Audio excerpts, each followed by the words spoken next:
बहराइच और बस्ती में जनता से रूबरू हुए तो यूपी के चुनावी मैदान में राजनाथ सिंह, वेंकैया नायडू और अमित शाह जैसे बड़े नामों ने भी चुनावी रैलियां संबोधित की। कांग्रेस के राहुल गांधी और सपा के अखिलेश भी पीछे नहीं थे। वहीं मायावती भी अपने जबरदस्त चुनावी तेवर में जनता के बीच थी। कुल मिलाकर यूपी का विधानसभा चुनाव अपना आधे से ज्यादा का सफर तय कर चुका और ऐसे में सारी कोशिश यही है कि बची कुची कमी की भरपाई भी कर ली जाए। यूपी में एक और चौथे चरण के मतदान के दौरान लोगों ने बढ़ चढ़ कर हिस्सा लिया तो दूसरी तरफ बाकी 3 चरणों के लिए प्रचार भी जमकर हुआ। सभी पार्टियों के दिग्गज नेता जनता के बीच जाकर रैलियां कर रहे हैं और अपनी पार्टी के लिए वोट मांग रहे हैं।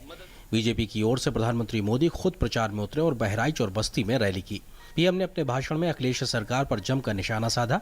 कांग्रेस और सपा के गठबंधन को अवसरवादी करार देते हुए प्रधानमंत्री ने कहा कि वो खुद तो डूबे ही हैं, तुम्हें भी ले डूबेंगे। कहते हैं दिल बड़ा करके किया है। अखिलेश जी, दिल बड़ा करके नहीं हुआ, ये तो दिल कड़ा करके हुआ है। अखिलेश जी, वो तो डूबे, तुम्हें भी ले डूबे सनम। अब आप बच नहीं सकते। उत्तर प्रदेश की जनता ऐसे अवसरवादी गठबंधनों को कभी स्वीकार नहीं करती है। पीएम ने कहा कि पूरे यूपी में परिवर्तन की लहर चल रही है और लोग यूपी का भला करने तथा अगली पीढ़ी का जीवन बेहतर करने के लिए कमल खिला रहे हैं। उन्होंने कहा कि अखिलेश सरकार अपने 5 साल का हिसाब न देकर केंद्र सरकार का हिसाब मांग रही है। पीएम ने अखिलेश के भाषणों को लेकर भी जमकर हमला बोला। पीएम ने कहा कि सत्ता में आते ही पहली कैबिनेट में किसानों का कर्ज माफ होगा। नई सरकार का गठन होने के बाद पहला निर्णय किया जाएगा, छोटे किसानों के फसल का जो कर्ज है, किसानों का कर्ज माफ कर दिया जाएगा। और मैं यूपी का सांसद हूं, सांसद के नाते भी आपको विश्वास दिलाता हूं कि मैं खुद देखूंगा कि सरकार बनने के बाद पहली मीटिंग में ये मेरे किसानों का कर्ज माफ हो जाए, उसका निर्णय हो जाए। चुनाव उत्तर प्रदेश में हो रहे हैं, लेकिन बात गुजरात के गधों की हो रही है।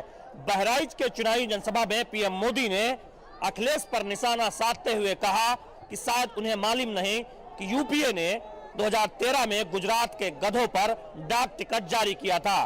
पीएम मोदी ने अखिलेश पर आरोप लगाया कि जातिवादी मानसिकता के चलते उन्हें जानवरों में भी जातिवाद नजर आता है। बीजेपी की ओर से पीएम के अलावा केंद्रीय मंत्री राजनाथ सिंह, वेंकैया नायडू और पार्टी अध्यक्ष अमित शाह ने भी रैलियां की। वहीं कांग्रेस की ओर से राहुल गांधी और एसपी की ओर से अखिलेश यादव ने जमकर प्रचार किया। बीएसपी की ओर से मायावती ने रैलियां की और जनता से वोट मांगे। उत्तर प्रदेश के हर जिले में, हर डिस्ट्रिक्ट में कुछ ना कुछ उगता है, कुछ ना कुछ बनता है। हम युवाओं के पास जाएंगे। उदाहरण के तौर कानपुर जाएंगे, वहां पे लेदर की इंडस्ट्री है, फैक्ट्रियां, छोटी छोटी फैक्ट्रियां लगी हैं। हम सड़क लगा देंगे, 20 लाख रुपए का आपको बैंक लोन दे देंगे, रेलवे लाइन लगा देंगे, हवाई जहाज का एयरपोर्ट पास में लगा देंगे। कांग्रेस को हमने बहुत सीटें दी हैं और हम पे आरोप भी लगता है कई बार कि आपने कांग्रेस को सीटें कैसे ज्यादा दे दी।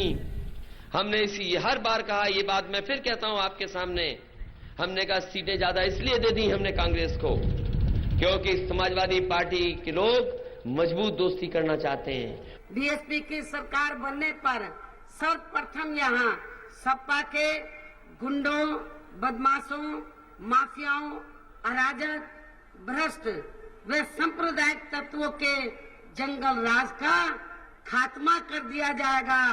यूपी चुनाव अब आधे से ज्यादा सफर तय कर चुका है और प्रचार भी पूरे रफ्तार पर है। अगले 3 चरणों के चुनाव के बाद ये तय हो जाएगा कि देश के इस सबसे बड़े राज्य पर किसका राज होगा।